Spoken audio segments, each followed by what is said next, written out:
Imagine, like, you're reading this massive fantasy epic, right? Oh, yeah. I know this feeling. Yeah, and you're fully expecting the author to hand you this massive, I don't know, 600-page sequel, but instead they hand you a tiny 176-page book of short stories. Which is usually just publisher filler. Exactly. It's usually a way to buy time while the author finishes the real manuscript. But what if that tiny, unassuming book is actually like a psychological training manual for you, the reader? It completely flips the expectation of what a companion novel is even supposed to achieve. Yeah. I mean, instead of just offering a pleasant distraction, it becomes this structural necessity for the narrative that actually follows. And that is exactly why we are opening Case File #013 today. Welcome back to the deep dive, everyone. Glad to be here. Our mission for you today is to investigate this absolute juggernaut that is Rebecca Yarros' The Empyrean series. Specifically, we are exploring why the upcoming September 29, 2026 release, which is titled Threshing Day, is not just some light companion book. Right. Far from it. It is this highly strategic lore archive, deliberately designed to bridge a massive gap heading into Book 4. We have a really fascinating stack of sources to pull from today to build this case.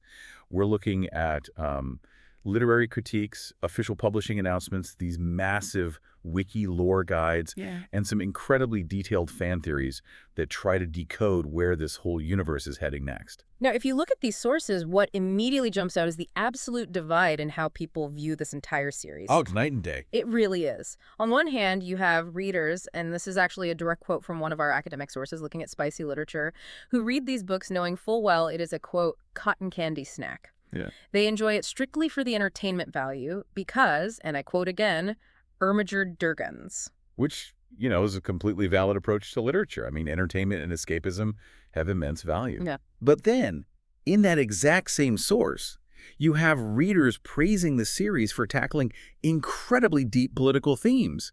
They point out the deliberate erasure and omission of history within the Kingdom of Navarre. Right, because the leadership actively hides the existence of dark magic from its citizens to maintain control. Exactly.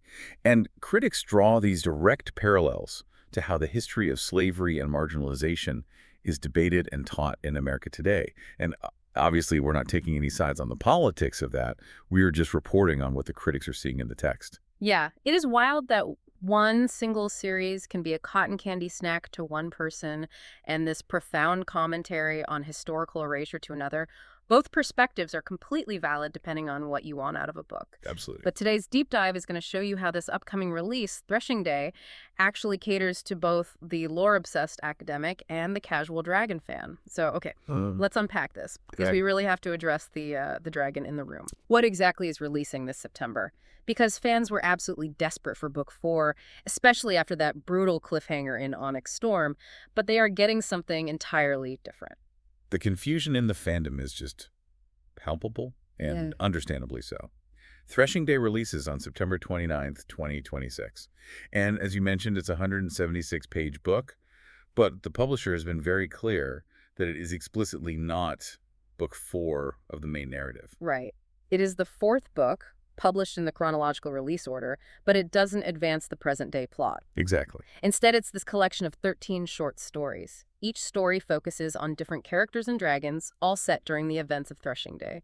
And, oh, for the collectors listening, the deluxe edition features 16 full-color illustrations by the artist Joe Ricchese. Which look incredible, by the way. They do. Now, I have to bring this up because it honestly made me laugh out loud while I was going through our notes. There was this legitimate rumor flying around the internet that this mystery release was going to be an in-universe cookbook.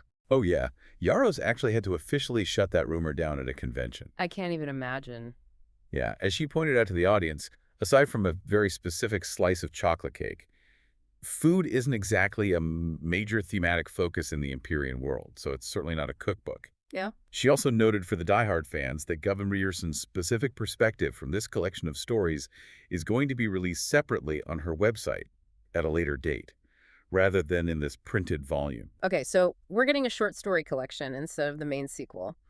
I'm going to push back a little on the publisher strategy here. Sure. Are we sure these companion novellas aren't just filler while we wait? I mean, think about it. If you go to a steakhouse expecting a massive, hearty main course, and the chef just hands you a sampler platter of appetizers, you're going to leave hungry. What's fascinating here is the assumption that a shorter page count means a lack of substance. Oh, interesting.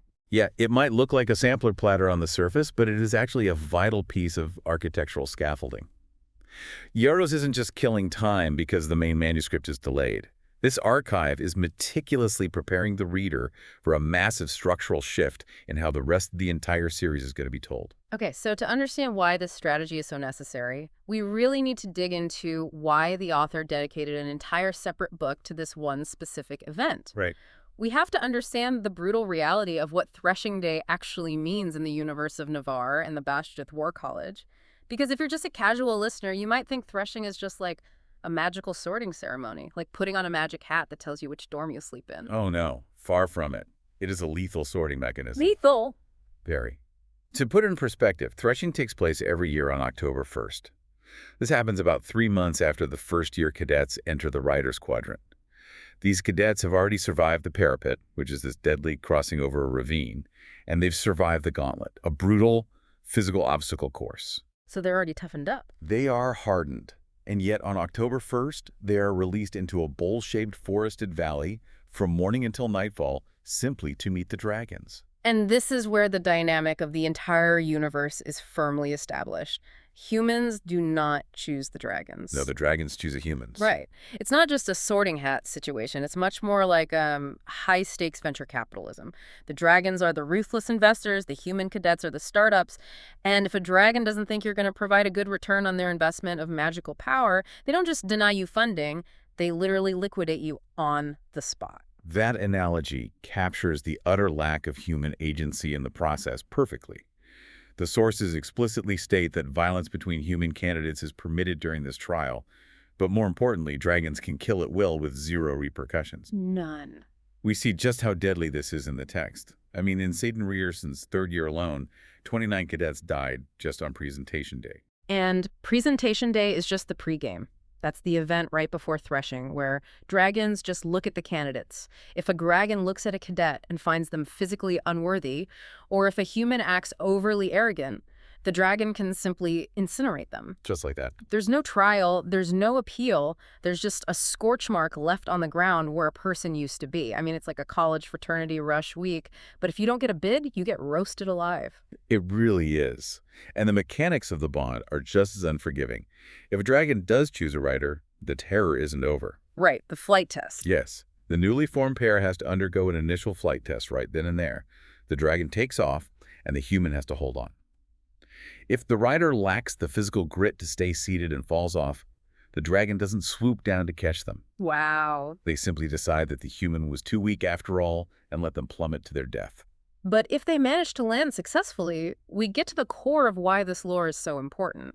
The dragon reveals its full, true name to the writer. The writer then has to report that name to a designated scribe. Right. Once that scribe verifies the name against the official hidden dragon registry, the bond becomes permanent. And here is the crucial mechanism. From that exact moment, the human rider is pulled directly into the incredibly complex politics of the dragon government, which is called the Empyrean. A government that operates entirely outside of human jurisdiction. I mean, human laws do not apply to the Empyrean whatsoever. Dragons are entirely sovereign beings. So they basically do whatever they want. Exactly. Humans cannot make demands of dragons, they cannot draft legislation that affects them, and they cannot make decisions on their behalf. The Empyrean's political meetings are completely blocked off from human ears. So when we look at Threshing Day, this upcoming collection of 13 stories, it isn't just about watching a bunch of teenagers try not to get burned alive. Yeah. It's giving readers a multifaceted view of this terrifying day from different perspectives to show us that the dragons are not just big magical pets waiting for a rider. They have their own hidden political agendas. Precisely.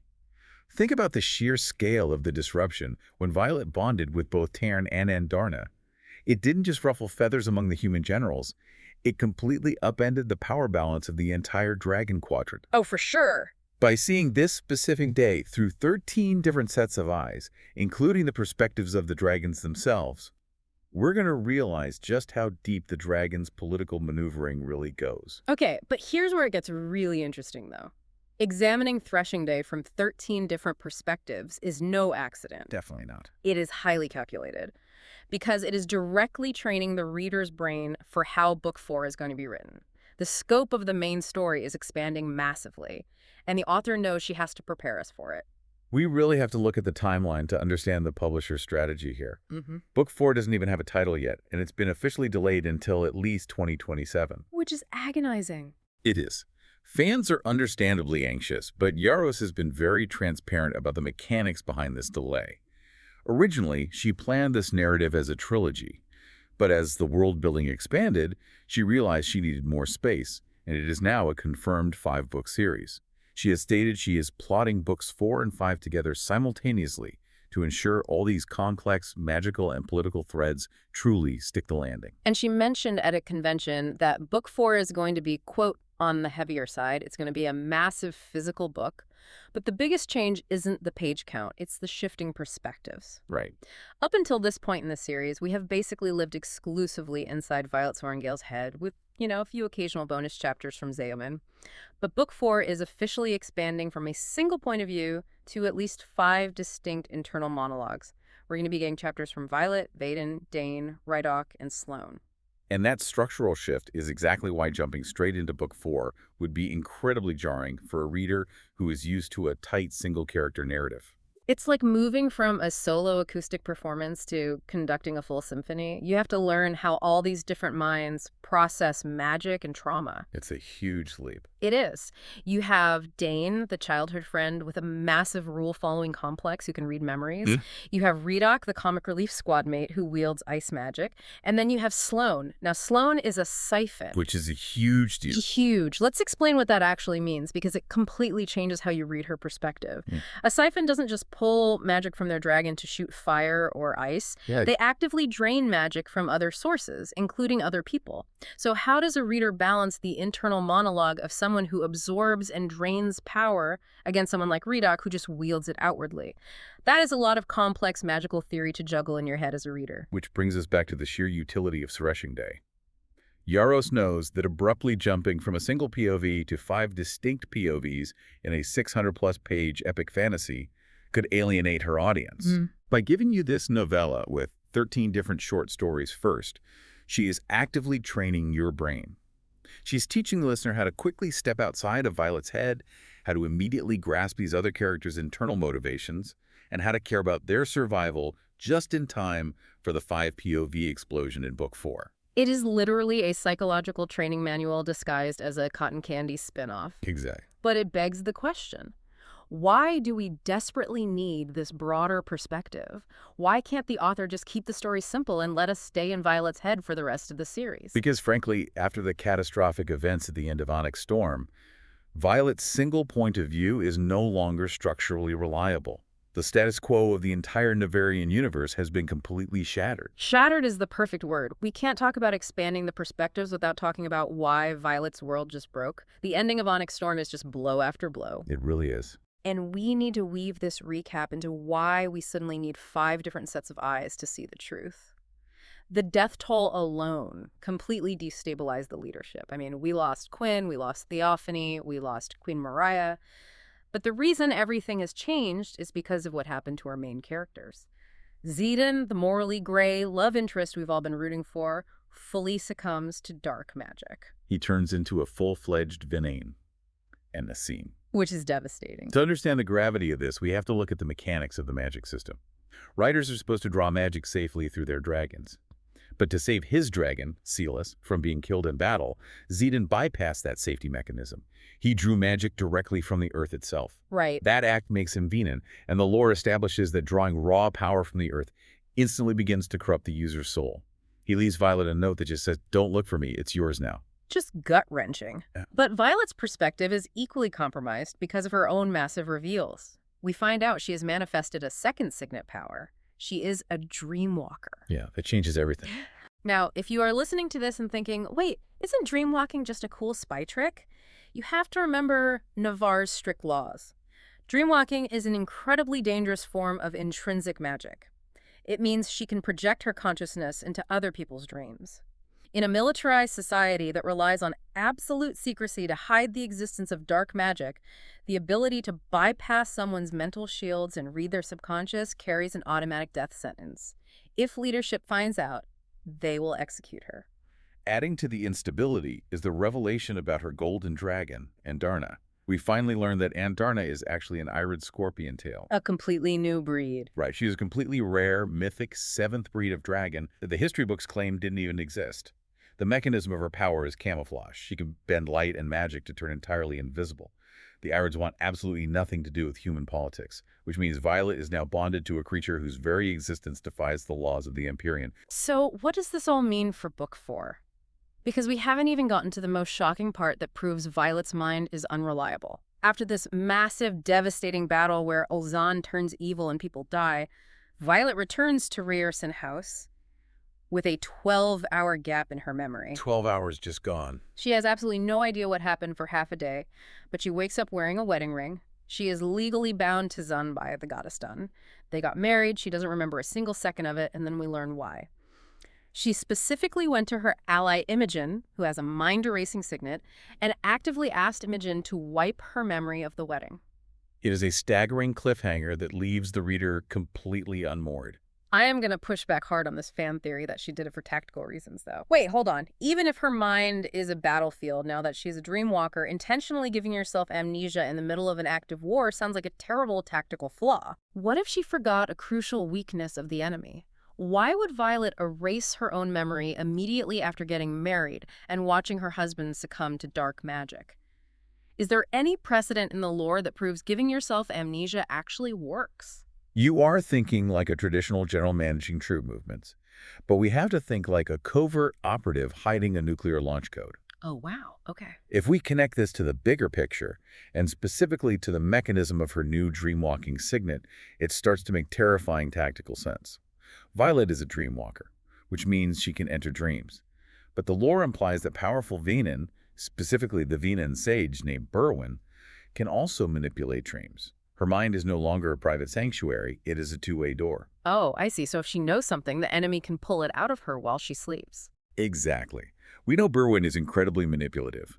If Violet knows Azadin's current location while he is on the run, or if they formulated a secret plan to cure him during those missing 12 hours, that information is highly vulnerable in her head. Wiping her own memory might be the ultimate desperate tactical defense. She cannot accidentally reveal a secret in her dreams to a Venin sage if she physically doesn't possess the memory anymore. That is wild. It's a self-inflicted security protocol. But this brings us right back to why we need Threshing Day, doesn't it? If Zadin is now in a sim, a Venin, and his soul is corrupting, they need a cure. And where do you find a cure for an ancient dark magic that the government has actively erased from all the modern textbooks? You have to look in the ancient, unedited lore. The sources strongly suggest that the historical precedent, or the hidden dragon secrets needed to cure a Venin, might be seated within the 13 stories of Threshing Day.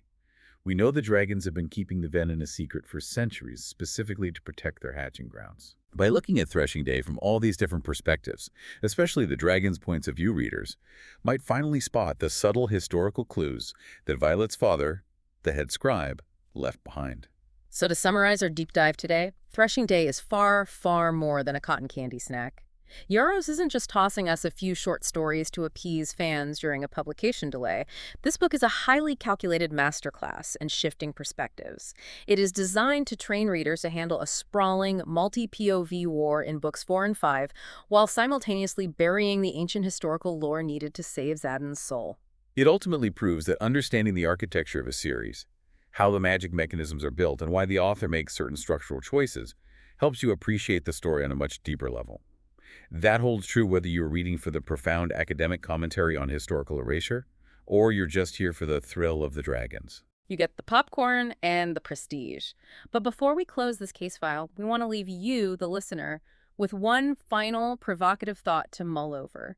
Something that wasn't explicitly stated in the fan theories, but is staring us right in the face based on the dragon lore we unpacked today. This raises an important question about the motivations of the dragons themselves.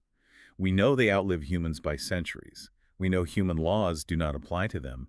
And we know the specific mechanics of a mating bond. Mated dragons, like Violet's dragon Tarn and Exan's dragon Sigale, cannot be separated for long without their physical health severely declining. They will literally die without each other. Right, their bond is required for their actual survival. But Sigale is now bonded to a Venin.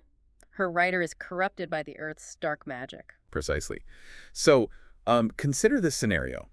What if Violet's memory wipe wasn't entirely her own tactical idea to hide from the Sage? If the dragon's primary motivation is always their own survival and the protection of their kind, could the memory wipe have been subtly orchestrated or even magically forced by the dragons themselves to protect Skyle and Tarn from the political fallout of Xaden's corruption? Oh, that changes everything. Are the dragons actually protecting their riders, or are the human riders just disposable pawns keeping the ancient dragons alive? We will leave you with that lingering question to explore on your own. Next time you pick up a so-called cotton candy book, remember to check the architectural scaffolding underneath. It might just blow your mind.